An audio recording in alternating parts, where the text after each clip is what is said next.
Hey folks, Matt from artoftheimage.com, the Panasonic GH5s. Lots of new information coming on the internet, people testing it. We've seen more video samples. We've been able to see what the quality of the video is, especially at higher ISOs. Very interesting camera.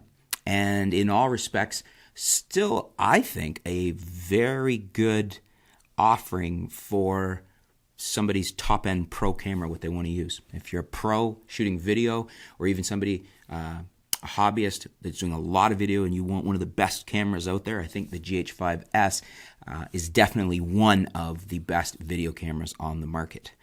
Never mind the fact that it doesn't have IBIS. We are going to talk about that, and people have raised that point. I've seen it here in the comments. I've had questions about it, and we will discuss it. However, what I want to talk about today with the Panasonic GH5s is something that I don't think I've seen anybody else talking about, but to me is a very relevant flaw, if you will, in the GH5s. Something I was hoping Panasonic would finally address in its lineup, but they don't seem to have. And I guess what I find interesting is it doesn't seem to be something that Panasonic sees as something they need to address. So without acknowledging the problem, nobody's working on fixing it. What's the problem, you're wondering? Some of you may have already guessed. I'm talking about follow focus in video. Smooth, continuous focus. Similar to the Canon dual pixel AF. I always go back to Canon dual pixel AF because that is the gold standard currently. I don't think anything out there right now for this specific feature is better than Canon dual pixel AF. Canon SL2 has it, the 80D has it, 77D has it, some of the higher end cameras have it. We've got the 5D Mark IV, we've got the 1DX Mark II. So it's very prevalent now in Canon's DSLRs. Obviously on the negative side for shooting Canon video is we don't have 4K except in like the 5D Mark IV and some of these top end cameras. However, that follow focus, that dual pixel AF, that silky smooth, buttery focus, that ability to set up and have the camera follow you smoothly, effectively eliminating the need for additional operators, effectively allowing a one-man guy, a one-man show, a one-woman show to work on their own and have the camera do the tracking smoothly and efficiently and accurately. It's very, very good. And this is something that Sony is probably number 2 at.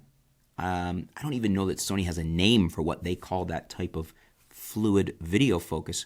But I would say from everything I've seen, the tests I've seen, the cameras I've tested and shot with, Sony's second to Canon. Very close, actually, to the abilities of Canon, although I would still say Canon's number 1. I would say Sony's number 2.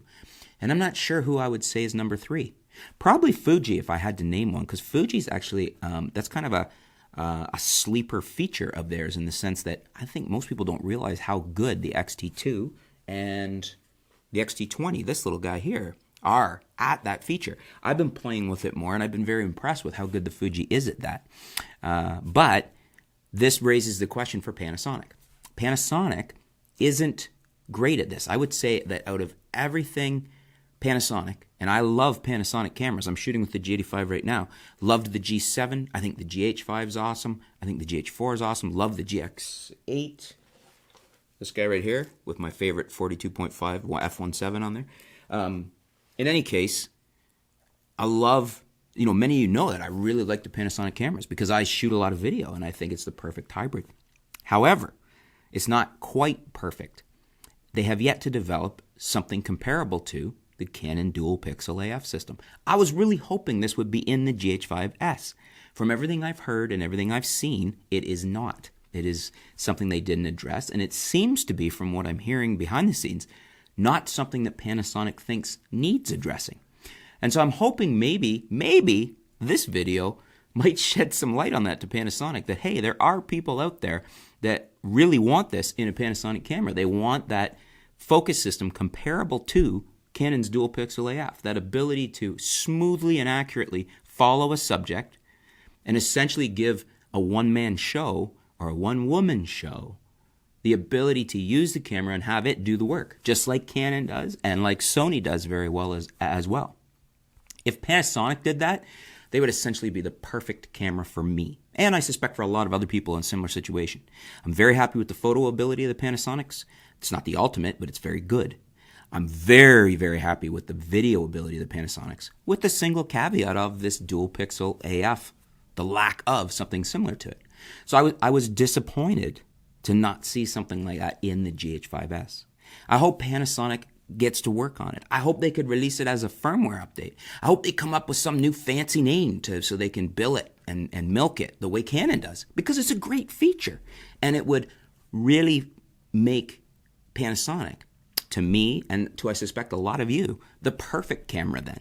Because I really think this is about the only thing Panasonic hasn't nailed. But what do you guys think? Let me know in the comments below. Is this as much of an issue for you as it is for me and some of my friends like Peter Gregg, for example? Do you wish, is this what's holding you back from a Panasonic camera? Were you disappointed the GH5s didn't have something comparable to dual pixel AF in it?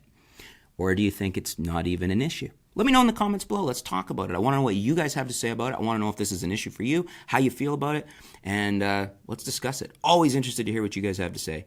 This is an issue for me.